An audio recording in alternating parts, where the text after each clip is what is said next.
اولین سخنرانمون که از راه دور اومدن برای یک تجربه فوق‌العاده‌ای رو با ما سهیم بشن از موضوعی که خیلی از ما درگیرش هستیم. این صحبتی که قرار با ما داشته باشن نتیجه تمام فعالیت‌هایی هستش که انجام دادن، آزمون خطاهایی که کردن و امروز قرار با ما سهیم بشن. دعوت می‌کنم از آقای امین عابدی که روی سن بیان و ممنون میشم که همراهشون باشم.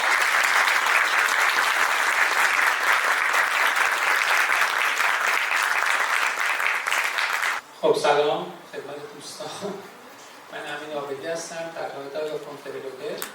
خوشحالم که در جمع شما حضور دارم. از بچه‌های گروه کتاب تشکر می‌کنم که این فرصت رو دوباره فراهم کردن که دوباره هم جمع بشیم.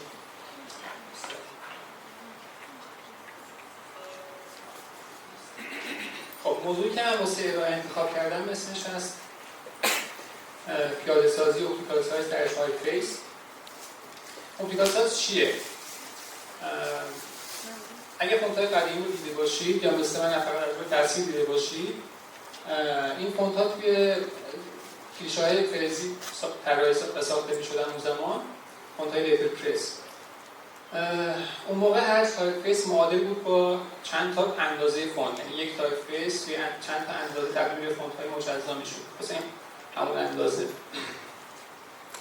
توی این تصویری که داریم می‌بینیم تایپفیس بودینی هست، توی چند تا اندازه 18 24 30 42 چند تا قفسه بودن که توی اون اندازه ها ساخته می‌شدن.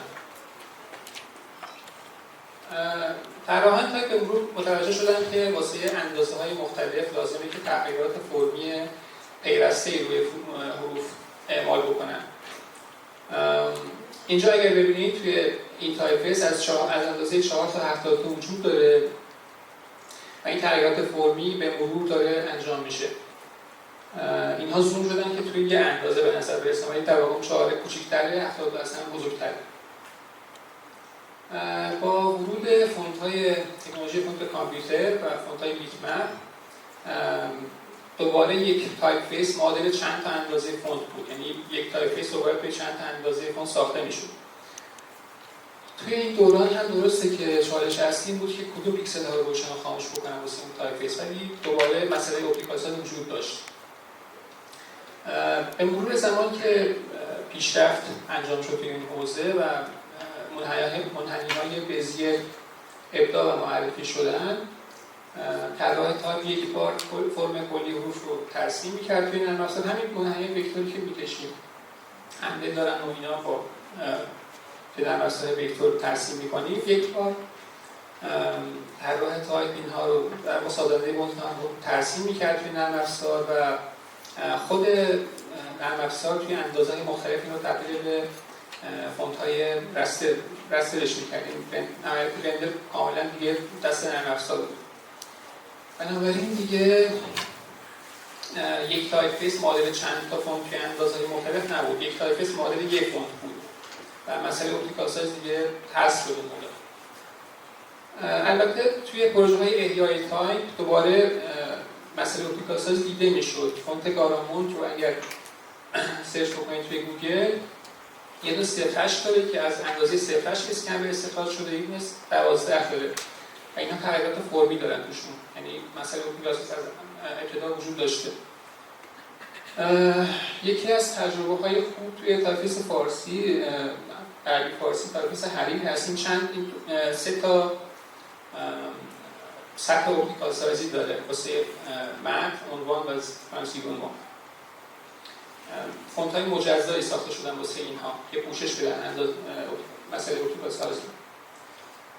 با معرفی وریبل فونت‌ها دوباره مسئله اپتیکال سایز برگشت، این بار به صورت پیوسته در قالب یه محور وریبل به صورت پیوسته میشد که دوباره اپتیکال سایز متن رو واسه اون اندازه دقیق تنظیم کرد. حتی خود نرم افزارها هم امکان رو الان فراهم کردن، یعنی توی نرم افزار این دیزاین یا مثلا فایرفاکس این امکان وجود داره به صورت خودکار که خود نرم افزار بتونه تنظیم اپتیکال سایز رو از روی فونت وریبل انجام بده به صورت اتوماتیک.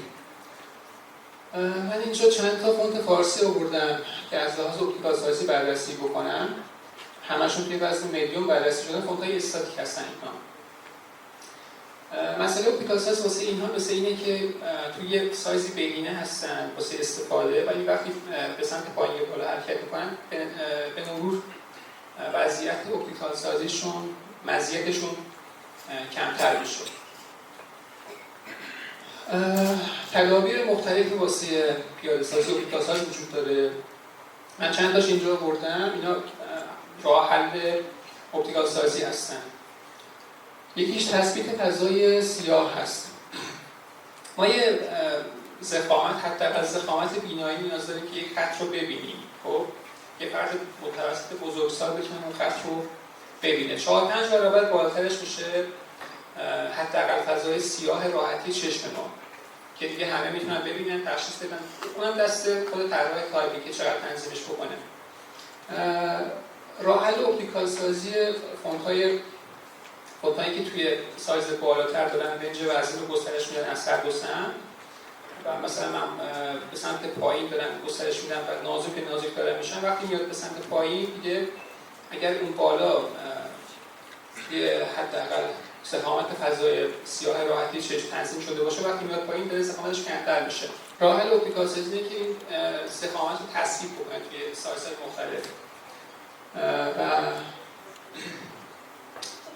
تضمین بکنه که حتما اون حداقل ضخامت سیاه راحتی چشم ما تأمین میشه توی سایزهای مختلف.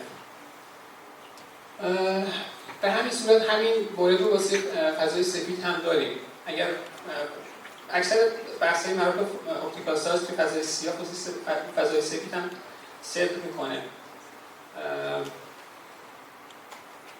و دوباره همون تثبیت حداقل ضخامت راحتی فضای چشم ما واسه فضای سفید هم وجود داره.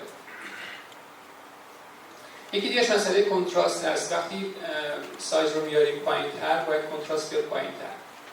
خب چرا این اتفاق باید بیفته؟ ما تعریفی که از کنتراست وجود داره اینه که این خط کسری بیشترین ضخامت تقسیم بر کمترین ضخامت یه منحایی کم داره که کالیبرش میکنه واسه فونت‌های مونولاین. بیشترین ضخامت ما توی سایزهای بالاتر، سایزهای مختلف، وقتی سایز میاد پایین‌تر بیشترین ضخامت داره کمتر میشه، درسته؟ ولی کمترین ضخامت ما توی حداقل ضخامت فضای راحتی چشم تنظیم کردیم. صورت مخرج داره کمتر میشه وقتی سایز میاد پایین، ولی مخرجی که ثابته. واسه همین وقتی سایز میاد پایین راه حل اپتیکال سازی اینه که کنتراست رو بیاریم پایین‌تر. یکیش دیگه تغییر فواصل بین حروف هست. من این رو زیر تغییر کنتراست طبقه بندی می‌کنم، چون وقتی فضای سفید بین حروف داره بیشتر میشه، کنتراست فضای سفید بین حروف داره میاد پایین‌تر. این همین میتونه زیر تغییر کنتراست دوباره طبقه بندی بشه. یکی دیگه تغییر در تناسب اجزاست. ما اون ستای بالایی رو سایز بالا رو مرجع گرفتیم، داشتیم واسه سایز پایین‌تر تدبیر اپتیکال سازی انجام میدادیم. اینجا برعکسه. واسه سایز پایین‌تر پس کنیم فونت رو داریم و عملکردش خوبه. وقتی به سمت سایزهای بالاتر داریم حرکت می‌کنیم میتونیم از فضای سفیدی که بالای حروف وجود داره بیشتر استفاده بکنیم. این رو معمولاً برعکس متوجه شدیم. ما فکر کنیم باید وقتی سایز میاد پایین‌تر نسبت اجزای حروف درشت‌تر بشن. در واقع برعکسه. وقتی میاد بالاتر میتونه فضای سفید بیشتری اشغال بشه در وسط حروف. این نسبت ایکس ساید به کپ ساید، یا مثلا اگه صاد رو مثلا بخوایم حلقه صاد رو مثلا توی عربی بگیریم، حلقه صاد به الف میتونه بیشتر بشه توی سایزهای بالاتر. یکی دیگه‌اش تغییر عرض هست واسه سایزهای بالاتر. اینکه توی سایزهای بالاتر ما میتونیم نوشته بیشتری جا بدیم یا توی عرض یکسان ارتفاع بیشتری رو از ارتفاع بیشتری استفاده بکنیم. یعنی یک رویکرد اپتیکال سازی است. یکی دیگه‌اش تغییر مقیاسه. من اینجا نیاوردم واسه این، چون که راه حل پیش پا افتادی محسوب میشه به نسبت، چون که انگار مثلا توی سایز 8 بخوایم سایز 10 رو مثلا خود بزرگترش بکنیم سایز 10 رو جا بدیم. پای کردن صورت مسئله است یه جوری. خب اپتیکال ساز همیشه با اندازه متن نمیتونه توصیف بشه. این یه خورده گمراه کننده است. وقتی پلتفرم رو عوض می‌کنیم، مسئله اپتیکال ساز نمیتونه مستقیما به اندازه متن ارتباط داشته باشه. و اینجا واسه اینکه این رو توضیح بدم یه تصویر آوردم از یه مفهومی رو باید مطرح کنم از نجوم، از رشته نجوم که یه خورده ممکنه بی‌ربط به نظر برسه ولی توضیح میده این رو. من اینجا یه تصویر آوردم از خورشید و ماه دیده نمیشه، خیلی کوچیکه ولی هستش اونور. قطر خورشید 400 برابر قطر ماهه. خب اگر ماه و خورشید متن باشن توی آسمون بخوایم متنی بررسی بکنیم، اون یک کلمه است خب که اپتیکال ساز هم داره. اگر بخوایم بررسیش بکنیم مثلا اندازه ماه باشه 10، اندازه خورشید میشه 4000 توی متن. خیلی با هم تفاوت دارن از لحاظ سایز متنی و مشخصه که اگه بخوایم با متن چیز بکنیم اینا رو مقایسه بکنیم باید تصمیم اپتیکال سازی به شدت متفاوتی بگیریم نسبت به هر دو. ولی ما ماه و خورشید رو اینجوری می‌بینیم توی آسمون، درسته؟ با اندازه تقریبا یکسان می‌بینیم، چون درسته که خورشید خیلی بزرگتر از ماهه ولی ماه به همون اندازه به ما نزدیک‌تره، یعنی 400 برابر حدود 400 برابر به ما نزدیک‌تره. پس لازمه که ما تصمیم اپتیکال سازی مشابهی واسه هر دو تا بگیریم، جدا از این که اندازه‌شون چقدر کوچکتر بزرگتره. این مفهوم رو میشه با قطر زاویه‌ای توی نجوم مطرح کرد که معادله است که داره نسبت بین فاصله و اندازه رو به زاویه تبدیل میکنه. در واقع این مهمه که اون جسمی که داریم میبینیم، متنی که داریم میبینیم چه زاویه‌ای از چشم ما رو داره اشغال میکنه. واژه‌ها ممکنه بزرگتر و کوچکتر بشن یا دورتر و نزدیکتر بشن، ولی ممکنه توی حالت‌های متناسب با هم بزرگتر و کوچکتر بشن. در واقع درسته که بزرگ و کوچک شدن واژه‌ها داره زاویه چشم ما رو تغییر میده، ولی دور شدن یا نزدیک شدنشون هم همون تاثیر رو میذاره. یه صفحه دو بعدی توی یه فضای پرسپکتیو سه بعدی، واسه همین دور شدن و نزدیک شدنش هم دوباره همون تاثیر بزرگ و کوچک شدن رو میذاره. خب پارامترها میتونن از اپتیکال ساز تبعیت بکنن یا تبعیت نکنن. اینجا من یه فونتی رو آوردم که محور وزنش از اپتیکال ساز تبعیت نمیکنه، فقط محور کنتراستش داره تبعیت میکنه. یه فقط کنتراستش کمتر میشه به اندازه پایین‌تر. توی این نمونه روبوتوفیلکس داره از هم محور هم نسبت اجزای حروف داره تغییر میکنه، هم محور وزن از هر دو سمت داره محدود میشه به اندازه‌های پایین‌تر. یعنی لایتش شبیه مثلا ممکنه باشه، سبکش ممکنه مثلا شبیه لایت باشه و مثلا سنگینش شاید حدود مثلا میدیوم باشه به سه چشم ما. از هر دو سمت داره محدود میشه. خب این رو نمیگم، این خیلی زمان بره. رویکردهای مختلف واسه پیاده‌سازی اپتیکال ساز تا اینجا چند تا رویکرد رو مطرح کردیم. یکیش تامین حداقل استقامت توی اندازه‌های پایین‌تر بود. در واقع توی تمام اندازه‌ها. یه رویکرد اینه که ما اون حداقل ضخامت راحتی چشممون رو توی تمام اندازه‌ها تامین بکنیم. هم واسه فضای سیاه هم واسه فضای سفید. توی نسخه سوم لوتوس و ماهو رو ترکیب کردم. نمیخوام راجع به این حرف بزنم، زمان زیاد میبره. ببین ما گفتیم که فضای سیاه داره توی اندازه‌های پایین‌تر محدود میشه از هر دو سمت، درسته؟ یعنی نمیتونیم زیاد سبکش بکنیم، نمیتونیم زیاد سنگینش بکنیم. از طرفی توی سایزهای پایین‌تر نیاز به فضای سفید خیلی زیاد میشه.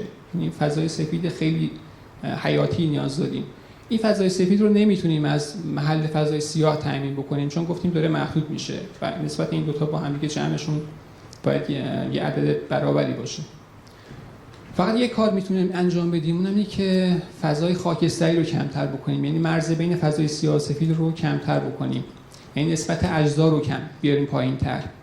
این باعث میشه که فضاهای سفید با هم متحدتر بشن، فضای سیاه هم با هم متحد بشن و فضای سفید و سیاه قوی‌تری داشته باشیم.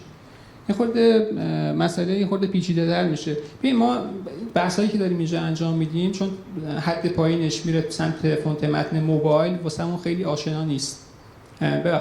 میره سمت فونت متن کتاب واسمون زیاد آشنا نیست. چون ما داریم توی موبایل بیشتر داریم کار میکنیم و موبایل هم پلتفرمی است که خیلی نزدیکتر معمولا از کتابه. کتاب بین 30 تا 40 سانتی متر خونده میشه، موبایل بین 20 تا 30 سانتی متر معمولا نزدیکتر هم ممکنه بیاریم. واسه این فونت متن واقعی نیست واسه موبایل، واسه کتاب و روزنامه خیلی واقعی تره. من این چیزی رو یادم رفت اشاره بکنم بالا. می‌خواستم اینجا اشاره بکنم بهش. ما مفهوم اپتیکال ساز رو از خود روزنامه گرفتیم، پلتفرمی که بین 30 تا 40 سانتی متر درسته. وقتی میاریم به پلتفرم‌های دیگه مثل موبایل، مثل بیلبوردها و تابلوها و اینها، مسئله اپتیکال ساز خیلی فونگ میشه. ما خودروی زاویه‌ای رو واسه همین نیاز داشتیم که بتونیم مقایسه بکنیم اینها رو. درسته که توی بیلبورد و مثلا تابلو و اینها اندازه ها خیلی خیلی بزرگتر میشن، ولی دوباره مسئله اپتیکال ساز وجود داره.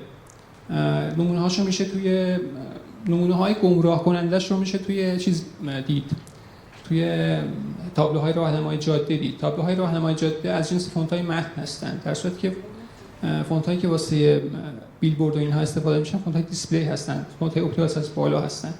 چرا این اتفاق میفته؟ چون اولین باری که تابلوهای راهنمای جاده‌ای دیده میشن باید همون لحظه خونده بشن. توی همون لحظه که میخوان خونده بشن اندازه ظاهریشون با اندازه ظاهری فونت متن کتاب و روزنامه مشابهت داره.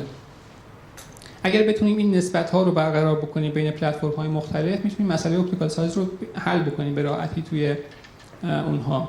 یعنی میشه اپتیکال ساز رو خیلی راحت‌تر توی پلتفرم‌های دیگه فهمید مسئله اپتیکال ساز. من همینجا تمام میکنم دیگه. امیدوارم که کنجکاو‌تر شده باشین نسبت به این مسئله.